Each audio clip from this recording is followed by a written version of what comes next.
ایران کی پارلیمنٹ کی قومی سلامتی کمیٹی کے اہم رکن اسماعیل کوثری نے خبردار کیا ہے کہ متحدہ عرب امارات کو امریکہ کا ساتھ دینے کی قیمت چکانا پڑے گی۔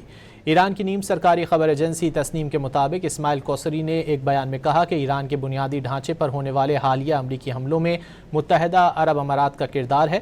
انہوں نے سخت وارننگ دی کہ ابوظہبی کو اس کی بھاری قیمت چکانا پڑے گی۔ اسماعیل کوثری کا مزید کہنا ہے کہ امارات نے واشنگٹن کے ساتھ تعاون کر کے خطے میں کشیدگی کو ہوا دی۔ واضح کیا کہ ایران اپنی خود مختاری پر ہونے والے حملوں میں سہولت کاری فراہم کرنے والے ممالک کو معاف نہیں کرے گا۔ ایران کی پارلیمنٹ کی قومی سلامتی کمیٹی کے اہم رکن اسماعیل کوثری نے خبردار کیا ہے کہ متحدہ عرب امارات کو امریکہ کا ساتھ دینے کی قیمت چکانا پڑے گی۔ ایران کی نیم سرکاری خبر ایجنسی تسنیم کے مطابق اسماعیل کوثری نے ایک بیان میں کہا کہ ایران کے بنیادی ڈھانچے پر ہونے والے حالیہ امریکی حملوں میں متحدہ عرب امارات کا کردار ہے۔ انہوں نے سخت وارننگ دی کہ ابوظہبی کو اس کی بھاری قیمت چکانا پڑے گی۔ اسماعیل کوثری کا مزید کہنا ہے کہ امارات نے واشنگٹن کے ساتھ تعاون کر کے خطے میں کشیدگی کو ہوا دی۔